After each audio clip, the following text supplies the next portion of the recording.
Dear Harstem, Zerg versus PROTOSS is unplayable. I am a 4.4k MMR Zerg playing on NA, this game against a 4.7k opponent. I made a lot of mistakes and almost crumbled in the early game. However, I regrouped my forces and 9 minutes into the game I found myself sitting comfortably with 80 workers and a hive, while my opponent hasn't even started his fort yet. I flew an overseer into his main and found out that he is pumping units out of 2 robotics facilities while having a robo bay. I realized this is an opportunity to win the game once and for all with Broodlord. I transitioned into Broodlord and attacked for the first time in the game. However, my army just disappeared in seconds as stalkers blink in while disruptors clear my ground support. To make matters worse, my opponents warped in a round of zealots in my main base and instantly killed my eco. I had to tap out, but thinking back to it, didn't I build the correct unit to counter my opponent? It is clearly the IMBA PROTOSS units that won him this one. This imbalanced complaint form was written by SQ Burrito from the North American server, who is a Masters player at 4.4k MMR. And the question is simple. Is PROTOSS imbalanced? Or do I suck? And we're going to find out for you, Squah Burrito.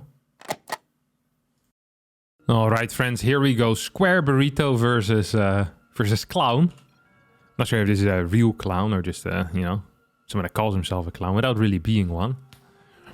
I don't really know anyone around me that is a clown or that, performs as a clown. I feel it would be interesting people constantly having to play a character. Being a clown is kind of like being a streamer, He's always trying to at least be somewhat entertaining to people for long periods of time. You have to deal with a lot of kids. Probably doesn't pay so well. At the end of the day, you're alone. Yeah, life of a StarCraft player and a clown probably have a lot of similarities. Poor guy. He's gonna get the block off though, so that's a good initial move. Making sure that the hatchery goes somewhere else. Now, that's actually... let's just mentally go over that imbalance complaint form again. What was it? He said crumbled, almost crumbled in the early game, but then regrouped his forces and got to 80 drones and a hive. I'm not sure how regrouping your forces puts you back into the game, but I'm very curious to see this. Because this is one of these things that people say because they don't have anything to say. It's like they don't quite understand why all of a sudden they were at 80 drones and a hive and were in a good position. This is the Zergs covering for the secret imbalance of their race, being capable of producing 20 drones at once, It's like, yes, I regrouped my forces. It's like winning a football match saying, then we pull together as a team. That's not really, you can't pull together as a team. That's nothing. It's air. You're an air, snake's oil salesman. You're selling air, baked air. That's what we call that in Dutch. Which is nothing. You can't bake air, just warm air. Who would want to buy that? Technically, that's heat. Heating stuff is pretty expensive. Okay, maybe baked air is not so bad to buy. Well, anyway, so yeah, 9 minutes in, he flew in I think he is, 80 drones and a hive. Flew in with an overseer, scouted double robotics facility and a robo bay, and from that point on out, knew that he wanted to go for Broodlords, okay? He was like, all right, 2 robos, what is the greatest thing against units that don't shoot up? Units that fly. And he went for the Broodlord rather than the Muta. I respect that, because Mutas that late into the game often aren't so great. Now, PROTOSS player over here opening up with a Warp Gate, so going to go into a Twilight Council opener and just a single... Okay, second Chrono Boost also happening here. I like this. Coming from the right side is also good. Some real potential here. Okay, 1 worker has been killed. Oh, it's actually Stargate. So canceled the Warp Gate, built the Stargate, restarted the Warp Gate. This should come as a surprise to Square Burrito because he only poked in temporarily, saw the Warp Gate and pissed off with his Overlord straight away. So, wait, where did the adept go? Did it kill something? Yeah, seems to have killed 1 worker as well. So both players killed 1 worker. This is not a terrible start though for Square Burrito. This is not what I count as almost crumbling in the early game, but I guess the next shade-in is going to be a little bit worse. 1, 2, 3. Shades toward the middle. It's kind of risky at this timing. But then again, clowns always take the risky path. Oh, kills 1 more drone. Kills another drone. 3 drones go down. It's not great of a start. Not sure if this is almost crumbling though. Like, people have lost 3 drones before and been fine. Like, it's an okay number of drones to lose. And these adepts are still here, so you can probably kill them eventually. Put drones away. No?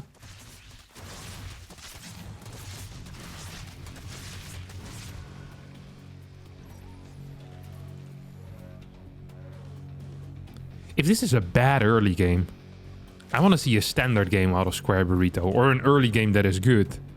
Like, what usually happens in his game? What is the standard? His opponent accidentally cancels their natural base, or he finds a gift of 500 minerals on the floor? Like, I don't quite understand. This is 3 drones for 2 adepts is a good trade for Zerg. It's completely fine. It's really difficult for TOS to take a 3rd base with this. Okay, loses 1, 2 more workers. This really is not the end of the world. I am not seeing this. Losing 3 workers is a bit much to an Oracle, perhaps. But, I mean, this is okay. Your opponent walled himself in with a pine. This is way worse. This PROTOSS player is dead. This PROTOSS player's early game, he crumbled. This is over, you know? If I'm a PROTOSS in this situation, I'm seeing 400 minerals floating, supply blocked after killing the pylon, still being supply blocked after finishing this pylon, while getting 4-gate glaive attack. Like, this is legit the worst case scenario. He went single Oracle into 4-gate glaives. He won't have glaives in time, and he won't have any adepts in time. As a point of reference, usually with this build order, you can hit at about 530, 535 with like 13 adepts. This guy is, well, isn't even moving across the map yet at 520 and only has 4 adepts. Completely supply blocked. Square Burrito in a fantastic spot. This is the opposite of a crumbling early game. This is crumbling your opponent in the early game. This is a massively misjudged situation. If this, I mean, at this point we're starting to kind of head into the mid game. I guess we still get to see this attack, but I don't understand how this is going to do anything. Roach Warren is going to be done. We have plenty of queens in position. There are some links at least already out.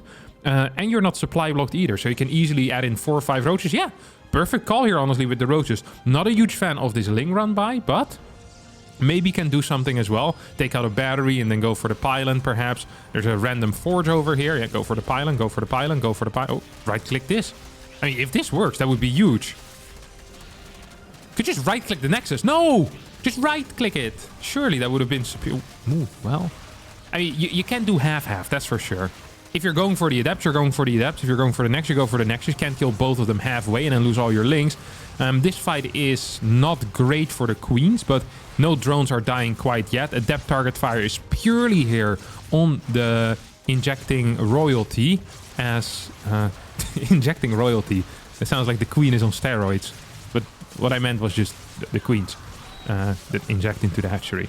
51 drones against 45. Glaive adepts get cleaned up. There's 3 more going in here. To me, this feels like a completely fine early game.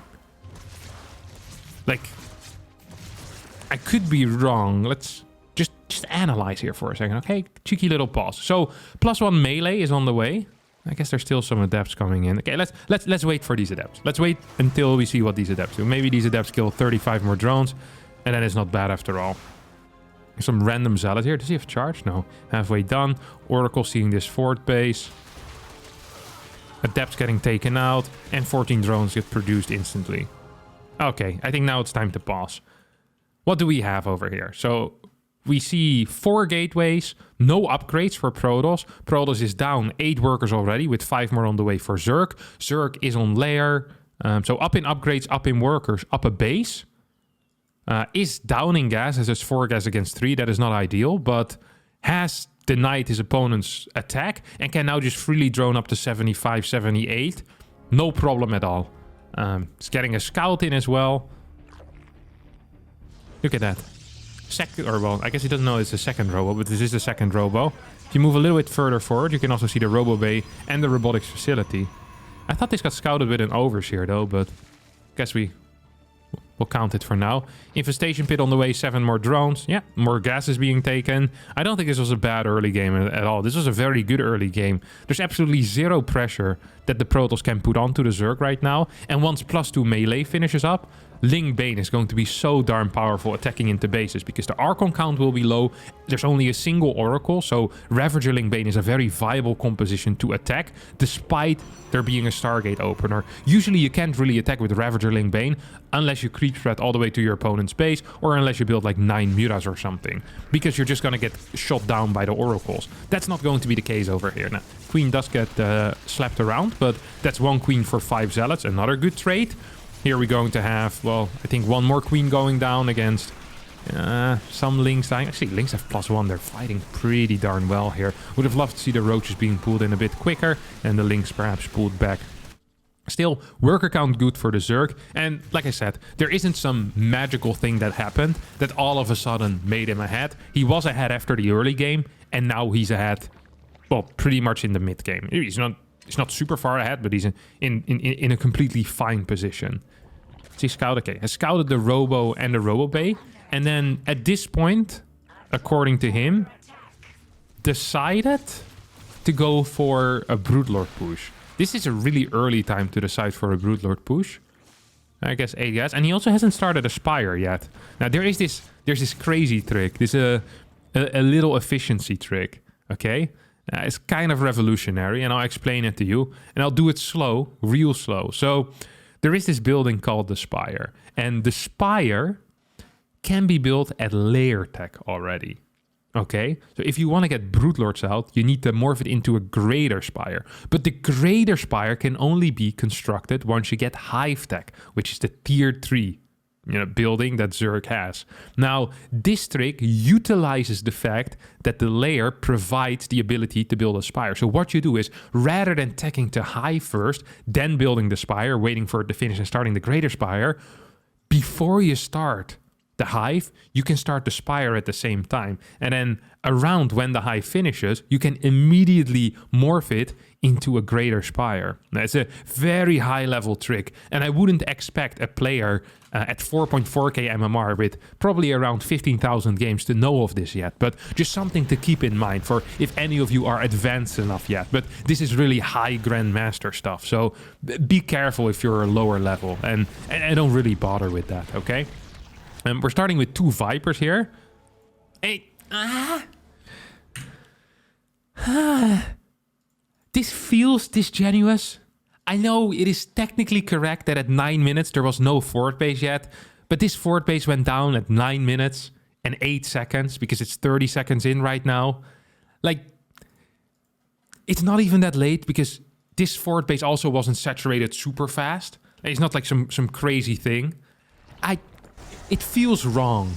I know it's technically correct, but it is not accurately depicting the situation as it is. And I feel like that has been pretty much this entire game so far. It's just Square Burrito kind of misreading the situation and then putting judgment on it. And now, if in real life you have this level of poor judgment as well, misreading situations, I assume you've been kicked out of a club multiple times because it's fairly dangerous. In StarCraft 2, technically it's not as dangerous. It will not have any real life consequences most of the time, but you still ought to be careful about just misreading the entire time. Watch the replay, figure out where it actually went wrong, because then you can fix those things rather than pretending like you know, based on like your, I don't know, the dream that you had in the night or something like that. Like it doesn't feel like you made a proper analysis of this game. Okay, here comes the Spire finally. Has that Overseer been sent in yet? Now this was all just spotted by the Overlord. These are the first, I think, the first 2 Overseers, yeah, that we're seeing. So that's also not entirely at the 9-minute mark. Here comes a Zealot Archon attack. Could deal some damage to drones. Could also get completely blasted by roaches.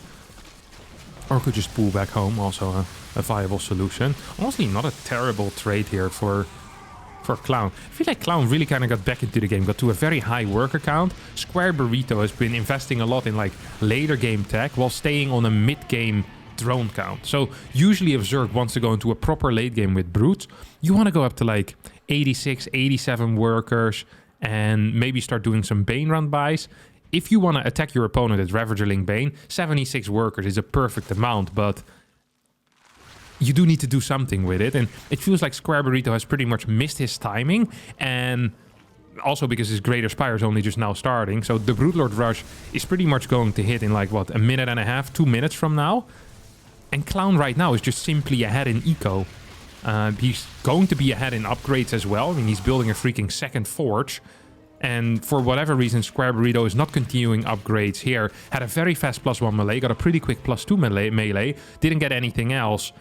On top of that, creep spread is very poor. Whenever you go for a Broodlord push, it's important to have queens with the push as well. Disruptors are now starting to come out, but this situation doesn't actually look so good. And on top of that, okay, this is the scout. This is the scout. This is the Overseer Scout on the double Robo Bay. Greater Spire is like more than 50% done at this point. This is not a response anymore. You already built the Corruptors. This is like pretending that you had a reason to Broodlord Rush. This is not actually what happened. This entire form is just a bold-faced lie. You scouted after you started your Corruptors, after you started your Greater Spire. You scouted the fact that your opponent had 2 robots. They were like, that's why I went for a Greater Spire. Well, in reality, you just wanted to build Broodlords. If you want to build Broodlords, that's okay. This is you getting caught at a Justin Bieber concert. And then catching Justin Bieber's shirt that you then sell on eBay for 20k. It's like, I went to the Justin Bieber concert to sell his t-shirts. Like, no. You accidentally caught his t-shirt. Like, that happened, but you wanted to listen to his music, which is fine. Just own it. You know, if you like Broodlords and if you like listening to Justin Bieber in your bathtub while sitting next to candlelight, that is completely fine. No one is going to judge you, and if they do, they're the losers. But now, you're the loser because you're ashamed of something that you like. And that, my friend, is never good. It's an interesting position to morph the brutes. It's just walking on. It's like, this looks like trouble. Perhaps should have something going on there. Does give the Zealots some, some ability to just start running in. I like that you clean that up immediately, though. That's a very good call. Because when you're Broodlord attacking, it's so difficult to deal with Zealot run-bys. A lot of your supply is often in the Brutes, and Brutes aren't very quick at quest, aren't very fast at rotating back home. +3 on the way, shield weapons on the way as well. Broodlord count is only 7, and they're all by themselves. This is truly just a Broodlord rush. Love to see it. Zealot run-by coming in. You do have an anti-run-by army here. Good control, I like that. One Brood might get sniped here. No, PROTOSS player decides not to go in. I think that's the correct call. Prism being sent out, more Zealots. I like how this PROTOSS is approaching the problem, by the way. Realizing he's up a base, he can lose a base. Has probably a bunch of gateways. Yeah, 10 gateways as well. Just wants to wait maybe for his upgrades. Sends out some Zealot run-bys, forcing units back home. I think this is just really good calls all around. Prism goes into the main. And more Zealots coming in as well. So the PROTOSS player here is maybe losing a base, but you are also losing 1 or 2 bases. Disruptor Shot's gonna get a big connection. 15 or so supply went down there at once. Stalkers blinked forward, killed 3-4 Broodlords. And another Disruptor Shot kills the rest of the ground. I mean, now, I could be mistaken, but this seemed like a very, very reasonable fight to me. Let's just have another look at it, okay? Just at this fight here, just before the blink-in. I want to have a look at it. We'll take a look at the army values. Army values are relatively similarly sized, so similar sized armies. Broodlord count isn't super high. They're without upgrades. They're without any support. Broodlords usually require support of Viper or Infestor or of Queens for transfuses.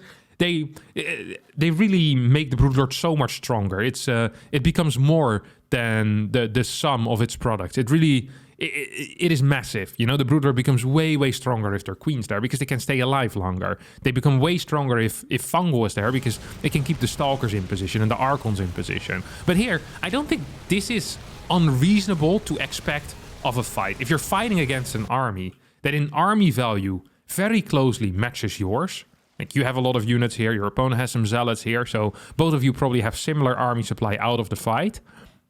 I don't think it's weird that if the PROTOSS is in a defensive position where he has quicker reinforcements, that he can hold a Broodlord push like this. I don't think that is unreasonable to expect at all. On top of that, you also eat 2 massive disruptor shots. So spellcasters did their maximum amount of damage, and one spellcaster, if it, you know, does its maximum efficiency, often counts for 5 to 8 times the amount of supply that it's actually worth. And with these disruptors, that's actually the case, because they got 14 kills and 4 kills. Well, 4 kills is not that much, but 14 kills is a crap ton. Maybe he's gotten some kills before as well. I'm not entirely sure about that. Then our PROTOSS player goes for a counterattack, because you went pretty much all in with that Brute Lord push. And now it feels like you're dead. It's 61 workers against 89. Plus 3 is about to finish up. Plus 1 armor is starting. No, it's going to be plus 2 shields. You're building corruptors against the pure ground army. At least this prism is going to get sniped real fast, but not the ideal unit comp. And I guess now you're just officially dead. Or, well, maybe not officially yet, because you haven't left yet. But it feels like you're dead to me. You don't have anything to do in this game. 5 more Brute Lords on the way. I mean, it's a big thing to do. Didn't manage to win while you were even in supply. Now you're down 40 supply without any assistance at all. Your opponent's still on 5 bases, 6th one on the way. Triple Stargates coming in. Better upgrades than before as well right now for PROTOSS. Yet you still think this is going to work? No. Of course you don't think this is going to work. You're in disbelief. You're on copium, as we call it. You're coping with your loss by staying in at 84 supply, pretending like you still have a chance. These spines are not gonna do it for you, buddy. These spines are not gonna do it. Absolutely not. You can just blink under these brutes, no? Definitely think PROTOSS can. Even if it's only 11 stalkers, like there's nothing to help. Absolutely nothing. That's terrible. 9 more drones on the way. I kind of think that's a good call. If you're gonna survive, the only way to get back into the game is by having good eco, but you're so far behind. There's really no point. Can I just say that? Yeah, I can just say that. There's just really no point. Bunch of stalkers being warped at home. GG gets called. You leave the game.